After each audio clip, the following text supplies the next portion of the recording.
Ito ang mainit na balita na siyang dapat malaman ng taong bayan at tila usap-usapan ngayon sa mundo ng social media matapos ang samut-saring issue na kinakaharap ng Marcos admin na tila siyang nagpapahina sa kasalukuyang gobyerno at nagpapabagsak sa ating ekonomiya ay tila umuugong naman ngayon ang pangalan ng kilalang negosyante na si Ramon S. Ang na tila posible umanong pumalit kay Marcos Jr. sa pagkapangulo na kilalang sumusuporta sa mga proyekto ng gobyerno at iyan nga ay mangyayari kung matutuloy ang government reset na isinusulong di umano ng ilang military. Ngunit hindi naman nakapagpigil ang senador na si Robin Padilla na palagad at tila sampalin ng katotohanan ang naturang negosyante at ang gobyernong ngagba ni Marcos Jr. Pero bago tayo magpatuloy, kung bago ka pa lang sa aking channel ay huwag mo nang kalimutang mag-like, comment at mag-subscribe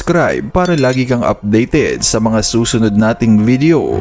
Ayon pa nga sa di umano'y kumpirmadong balita, source online, federalism, hindi caretaker, Robin Padilla umalma sa umano'y plano na magkaroon ng caretaker president. Nagbigay ng maikli ngunit matapang na pahayag si Senator Robin Padilla sa gitna ng lumalakas na usap-usapan tungkol sa umano'y military back proposal na magluklok kay business tycoon Ramon bilang caretaker president. Para kay Padilla, maling direksyon ang ganitong mga plano at may mas malalim na problema na dapat unahin. Sa isang maikling reaksyon na mabilis na nagtrending online, sinabi ng senador, federalism ang solusyon, hindi caretaker. Suko na ang Visayas at Mindanao sa kakaasa sa mga taga-Luzon. Maawa naman kayo sa kanila. Tila ipinaparating, hindi reset, hindi caretaker at hindi boardroom politics ang magliligtas sa bansa. Ang solusyon ayon sa kanya ay ang matagal nang isinusulong na federalism kung saan mas may kapangyarihan ang bawat rehiyon at hindi na nakasentro ang lahat sa Metro Manila at Luzon. Matapos nga ang balitang ito ay tila hindi rin nakapagpigil pa si Chavit Singson na magsalita na sa publiko. Ayon niya sa kanya, dead sure mapapatalsik siya sa gitna ng umiigting na krisis ng administrasyon. Diretsahang hidikayat ni dating Ilocos Sur Governor Luis Chavit Singson si Pangulong Marcos Jr. na magbitiw habang mayroon pang honorable exist upang hindi na maulit ang sinapit ng kaniyang ama na nagpalaya sa Malacanang noong 1986 EDSA People Power. Sa isang talumpati sa Macra, balitaan sa Harbor View Restaurant, hindi nagpatumpik-tumpik si Singson. Pag di siya bumitaw, I am dead sure mapapatalsik siya. Iginit niyang lumalala ang disgusto ng publiko lalo na sa gitna ng mga kontrobersiya sa flood control scandal, mga aligasyon ng katiwalian at mga ulat na pag-arangkada umano ng martial law powers ni Marcos Jr. Babala ni Chavit, kung itutulak ni Marcos Jr. ang martial law lalo lang magagalit ang tao. Kaya panawagan niya kay Marcos Jr. ilagay ang kapakanan ng sambayanan bago ang ambisyon. Isantabi ang politika, huwag nang hintayin pilitin siyang umalis. At para sa bupang detalye ng balita, narito't panoorin natin ang full video. Pero dito muna tayo. Ito muna ang simulan natin. To 100 million dadalahin sa palasyo. Sinole. Ayan. Kayo ba? Ako nagtatanong lang ha. Gusto nyo ba? Natutuwa ba kayo sa pagsoli nitong 100 million na nagamit dyan sa Ghost Projects? Sige, ilalagay nyo dyan sa comment section ha. Sige, pag-usapan natin. Ang bulto-bultong tigi 1,000 pisong ito ang Ay grabe, di pa ako nakakita ng ganyang kadaming pera. ng perang isinauli sa gobyerno 4 na buwan matapos pumutok ang flood control scandal. Ang kabuuan 110 million pesos. Isinauli ito ni Henry Alcantara, ang sinibak na district engineer ng DPWH Bulacan. Humarap siya kanina sa DOJ pero tumangging magkomento sa media.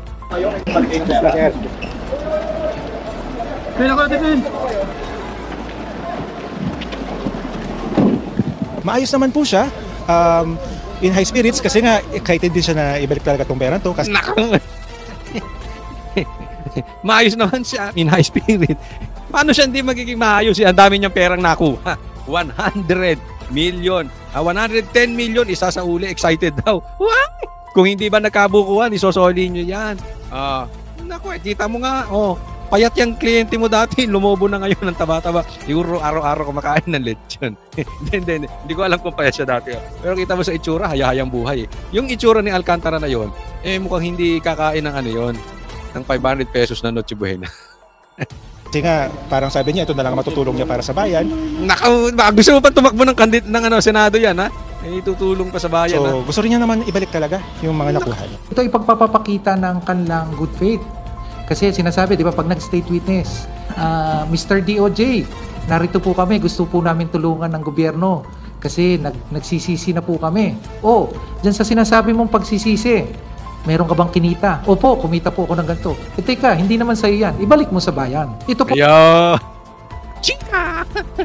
Yung mga paganon, yung padali na ganon, banat na naman yan kay Diskaya. Bago ka namin proteksyonan, ibalik mo muna yung nakaw mo. Teka muna ha, hindi ko po kinokontra itong pagbabalik ng ng 110 million. Okay ito. Diba? Kung titingnan natin, may pakinabang din ang Pilipino dito. Sana. Okay? Kaya lang, ito ang nakikita nating problema rito. Optics lang to, huwag tayong maglokohan. Ang tagal-tagal ng inaantay ng Pilipino, ang gusto namin, ICI, investigasyong live. Ba't napunta ka Bongbong Marcos dyan sa bubuit?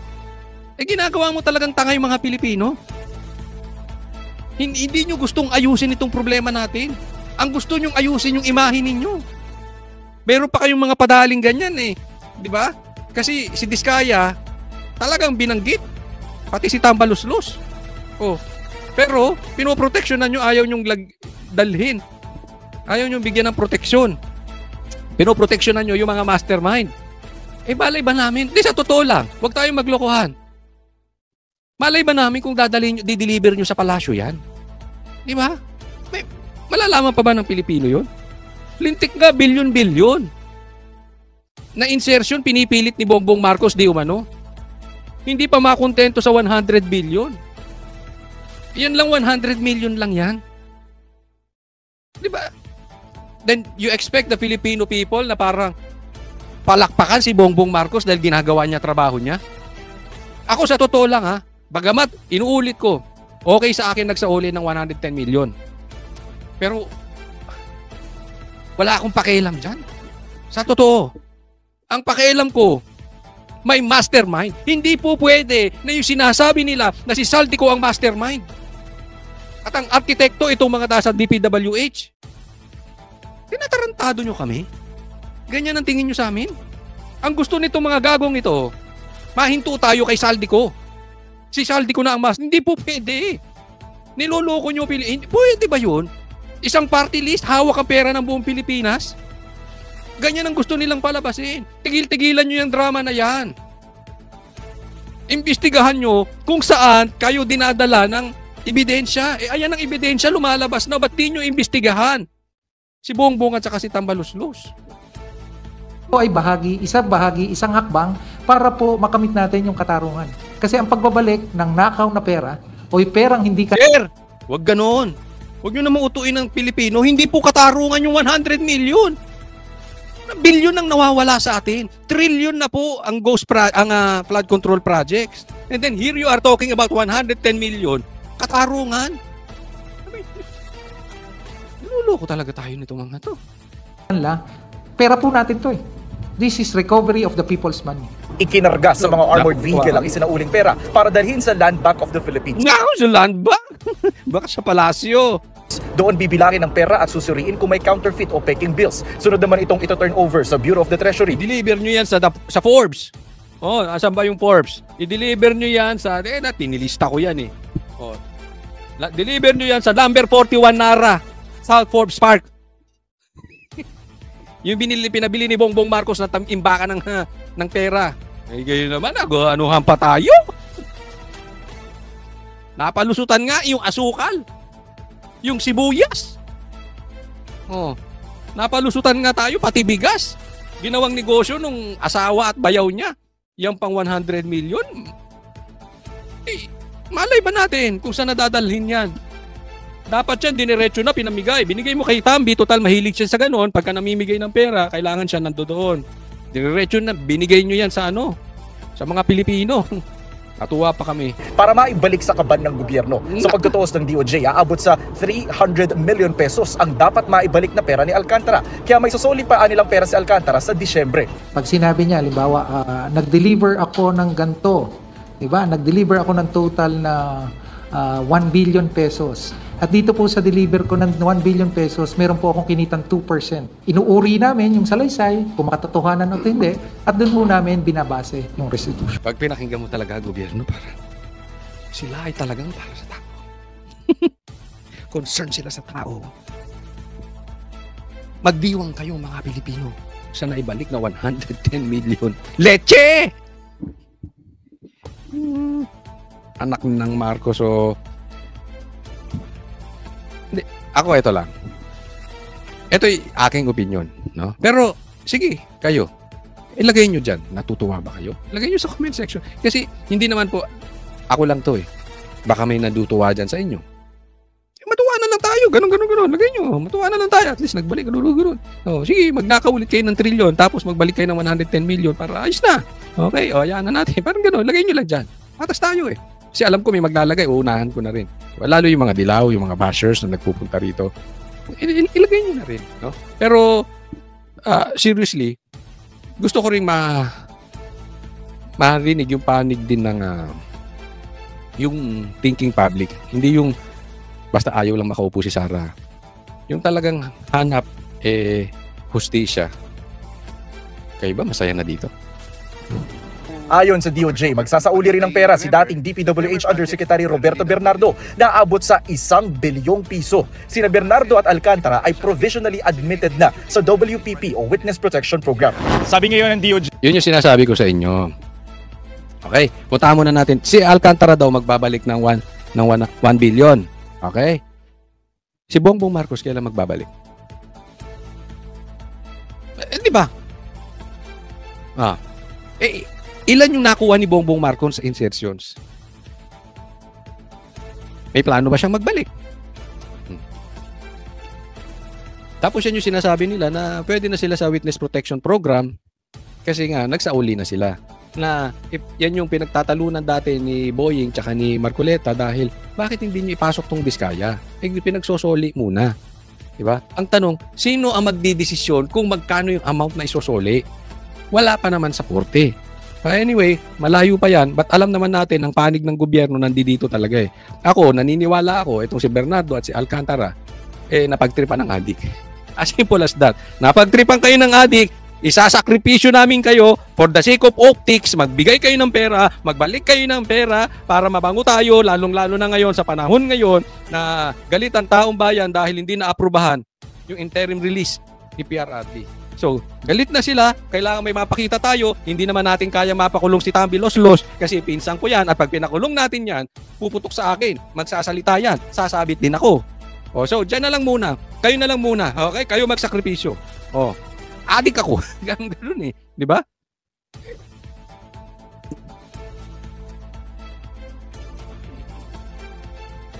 That is not enough.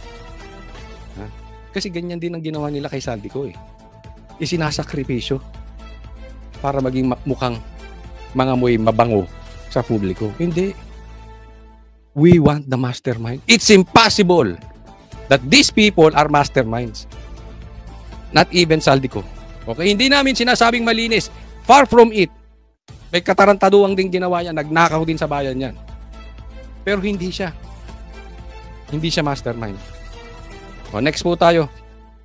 Ito po, pag-usapan natin itong mamang to, pinagtanggol kasi nadawit siya ni ni Saldico na pinahinto daw yung investigasyon. So ito naman, tingnan natin kung paano niya gigibain yung mga paratang ni Saldico kay First Lady. So, tingnan kayo na ang humusga kung sapat na ba yung pagtatanggol nitong mamang ito kay First Lady. Tungkol sa allegation na pinahinto ko ang Quinta-Com hearing dahil may pinakita daw akong isang confidential report na nakasaad ang pangalan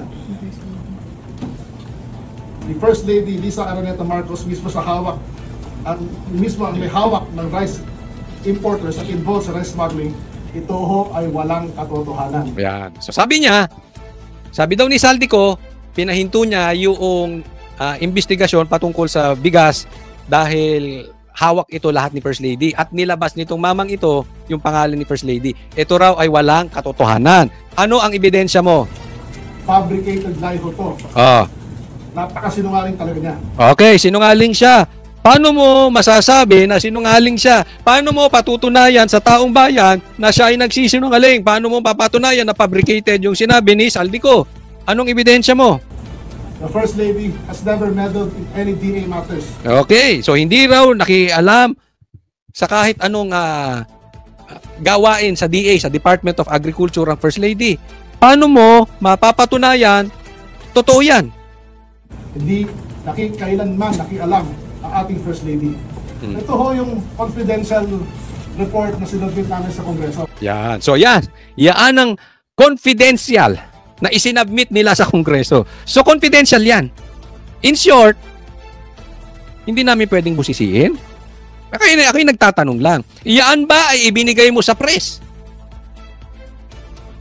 Yan ba ay pwedeng tingnan kung totoo yung ebidensyang isinasabit mo na para patunayan na hindi mo nabanggit ang First Lady dun sa investigasyon na yon? Kasi madaling magganyan eh. Naalala nyo si Claire? Nagganong-ganon ng papel? Nung tiningnan yung papel, wala namang nakasulat. O, di ba? May video ng ganon si Claire. Ay, balay namin. Mababasa ko ba yan? Ang gago. Ay, may confidential lang malaki o, tas mababasa ba yan? Balay namin kung anong nasa likod niyan. Pero ito yun. Kung talagang nabanggit nito, yung First Lady, may record yan. Saldico, baka meron kang ebidensya.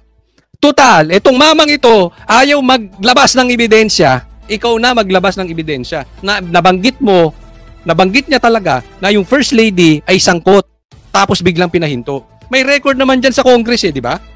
O may minutes naman dyan. Unless tinago nila. Unless binura nila. Posibleng naka-live pa yan eh, di ba? We don't know. So, kaya sabi ko, maglabas. Total, sila Bongbong Marcos, walang gagawin yan. Lahat ng tuta ni Bongbong Marcos, hindi maglalabas ng ebidensya, ililipat lang. I-deny lang, sinungaling ka, etc. Kasalanan to ni Duterte, kasalanan to ni Pulong, kasalanan to ni Baste. Kulang na lang pati si Kitty, siraan. Reality lang. Diba? So, antayin natin. Okay? Kasi, alam mo, kung nakikinig ka rito, Saldico, sana makarating to kay Saldico. Itong ginagawa nila, na talagang in denial, hindi raw sabuat dito si First Lady. Maybe you should focus on the First Lady. Baka meron kang mga hawak na ebidensya. Gaya ng sabi ng abogado mo. Narinig ko yun sa interview. Meron kayong messages. Nagte-text kayo ni First Lady, di umano. Labas mo. I don't know, kasi baka mamaya anti-war-tapping law yun. Hindi ko alam. Pero may ebidensya. Okay? And sabi ng abogado mo may ebidensya. Labas mo. We will see who's credible. Diba? I mean, kahit nandoon siya hindi nakapasumpa versus the president here na merong intel funds and confidential funds, hawak niya ang gobyerno, hawak niya lahat ng ahensya, hawak niya ang executive, cannot even present evidence. Ngayon, nasa isang malayong lugar, pero nakakapagpresenta ng evidence. That is purely ang papaniwalaan ng taong bayan. Mas paniniwalaan si Saldico kaysa kay Bongbong. It's as simple as in denial lang. Halimbawa, yung drugs.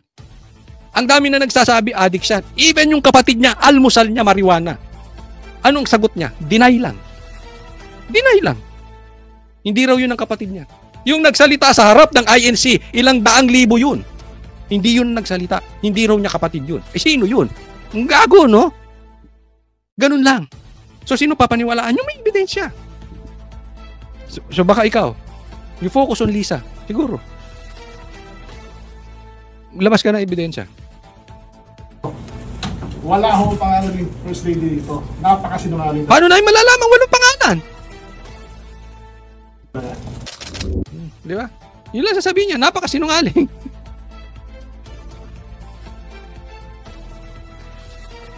Kita mo, ilang bilyon na nawawala patungkol sa flood control projects. Ilang bilyon na, pero marami pa ring baha. Pero lahat, tanungin mo, wala silang kinalaman. Lahat sasabihin, sinungaling.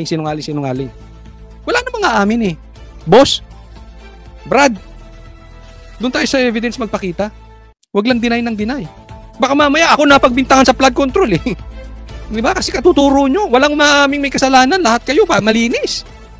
Pero lahat kayo tumaba. Oh, di ba? Huwag ganoon. Pag nag-deny ka, pakita ka evidence. Huwag yung deny. Adik. Hindi ako adik. Ganoon. Yun lang. Kada deny evidence. Para credible. Tama o tama. Eh, ako ba tama? Hindi pa kalagay nyo dyan. Oh. Paano ba pag nag-deny ka? Okay lang. Eh, presidente, deny ka lang. Next po. Ito. Pag-usapan natin to. Maganda to. Pakinggan nyo, ha?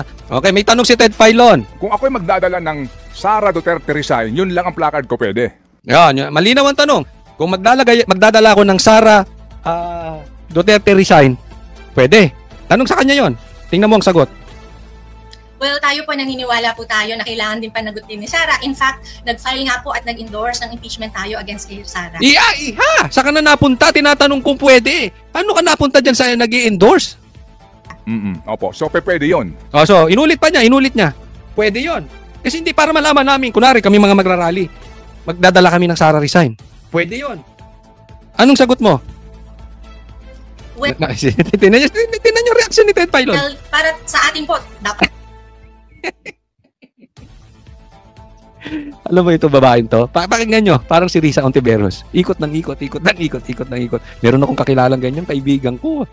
Oo, vlogger. Ang simple ng tanong.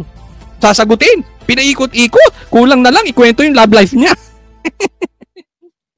Ano ba, pwede ba talaga magdala ng placard ng VP Sara resign? Yun lang ang pinupunto ni Ted Filon. Pwede ba? Ako, gusto ko magdalagay. VP Sara resign. Pwede. Tanong. Ganun na si Ted Filon. nga na-impeach naman na si Sara, Okay, dapat opo. na tuloy yung trial. So yes po. Opo. Ayan. So na-impeach na siya. Pwede po. Okay, may next question. Pwede yun. Pero yung Marcos resign, bawal. So yung Marcos resign, bawal. Sagot! Well, alam po natin at nirerespeto, may mga ilan pong ganun ang panawagan and we respect that po. Pero sa ngayon po, ang mga kasama po natin sa koalisyon ay we will cross the bridge when we get there po. So ano nga, pwede o hindi? Bakit pupunta tayo sa bridge? Ba't tayo napunta sa bridge?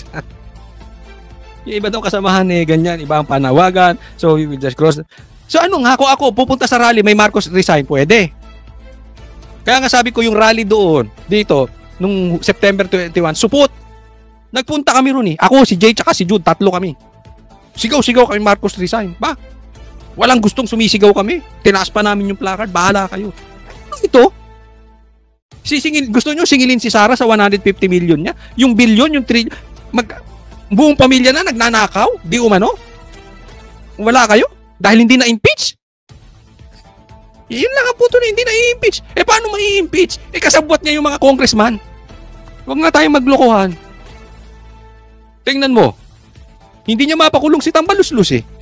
Bakit? Ilalaglag siya. Try niyang kasuhan si Tambaluslos. Etong mga nagpa-impeach kay VP Sara, papa-impeach din si Bongbong.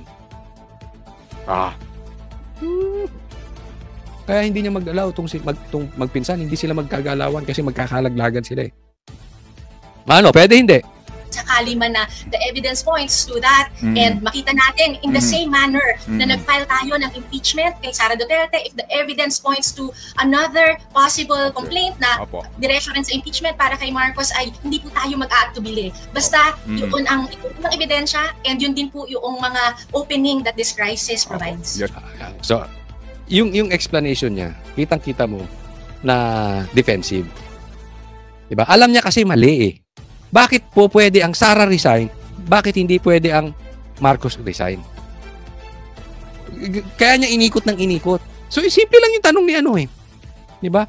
Wala namang connection sa impeachment. So, you are talking about the impeachment na merong lead. So, ibig mo sabihin yung rally na yan is not about accountability.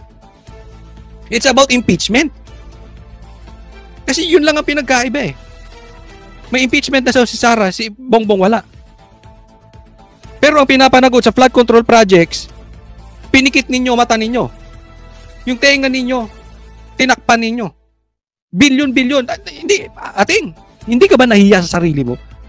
Ang daming namatay sa Cebu, nalulunod. And you are here talking about the confidential funds of BP Sara. Anong konsensya ka? Major, ako lang tatanong lang sa'yo, Iha. May Diyos ka ba? May Diyos ba kayo?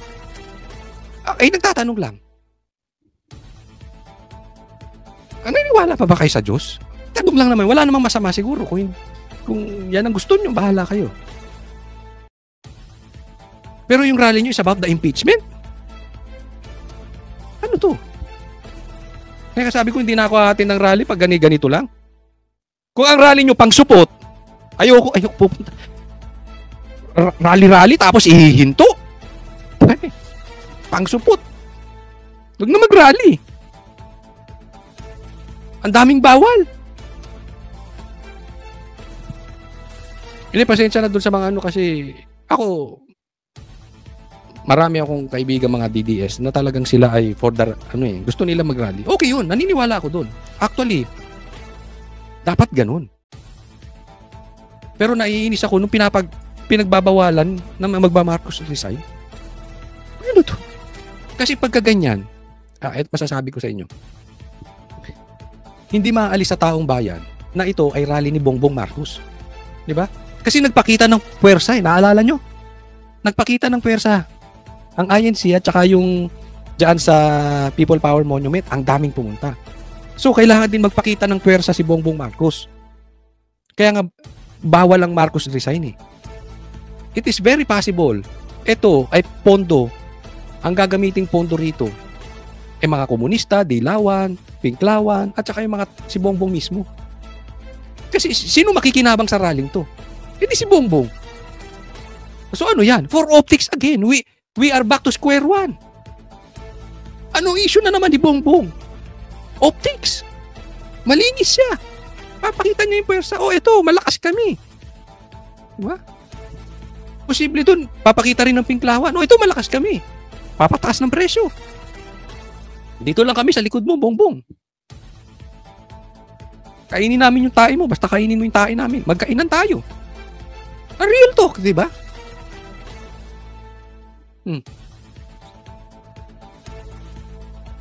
Asan ang karakter ng rallying to?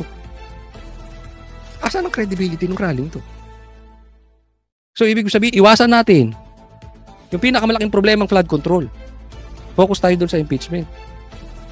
Iha. Are you born yesterday? Ma'am, well said, ano po. Sabi nga po ninyo. Ayan, i-explain ngayon. Tingnan nyo, i-explain ni Ted Filon. Okay? To summarize, yung in-explain ng babae, para matanong niya ulit, pwedeng Sara resign, hindi pwedeng Marcos resign. No, kasi nga daw po, meron ng ebidensya laban kay VP Sara na impeach na siya, hindi lang po natuloy. So, sa usapin po ng VP Sara resign, bukas po ang inyong kaisipan doon. Yan, di ba? So, binuod niya lang yung sinabi ng babae. Tingnan nyo kung anong gagawin ng babae. Pero dito po kay Marcos resign, kaninyo, hayaan po muna natin na humantong yung ebidensya hanggang sa kanya pong tanggapan. Ano po ma'am? Ganun po yun, no? Yes, kasi po the same Ganun po ba yun? Ganun po ba yun? Criteria of evidence and gayon din po yung pulso ng mamamayan kasama po natin. Doon po yun po yung pamantayan natin when we file the impeachment complaint against VP Sara. At gayon din po ang pamantayan na gagamitin natin kay President Marcos if the evidence shows and our coalition is prepared to push the envelope as far as we can para po panagutin din siya. So, maliwanag, di ba? Inikot-ikot niya lang tayo. Pero ang bottom line, this rally is for Marcos. Atin kayo? Kayo na lang. Hindi ako aatin sa kahit anong rally na walang Marcos resign. Dapat tayo magra-rally. Hindi to na lang ako nasasabi ko pa yung gusto ko sabihin. Diba? Legal naman yun eh. Basta wala kang gagawing hindi maharas. Legal po yun. Nasa batas po yun. Lalong-lalo na sinabi na nung kapatid adik eh. Meron na siyang pananagutan sa Pilipinas. Dapat nga open na siya about his health. Ayaw namang pakita ng ebidensya about his health. Dapat nga nagkukusa na. Iha. Dapat nagkukusa na si Bongbong Marcos. Hindi naman nakikita yun. Nagkukusang loob na siyang bumaba. Sa grabe ng ito, totoo man or hindi, dapat bumibitaw na siya. Para ipakita sa taong bayan, sige, hindi ko i-impluwensyahan ng investigasyon. Total na, dawit na yung anak ko, yung asawa ko, at yung bayaw ko, at yung pinsan ko. It's proper na mag-resign na ako. para makita ninyo, hindi ako makikialam. Hindi ko gagamitin ang kapangyarihan ko sa investigasyon. Pero wala eh. Tapos yung mga katulad yung akbayan, ganyan pa ang ginagawa. Eh tanong ko lang, may Diyos ba kayo? Tatanong lang.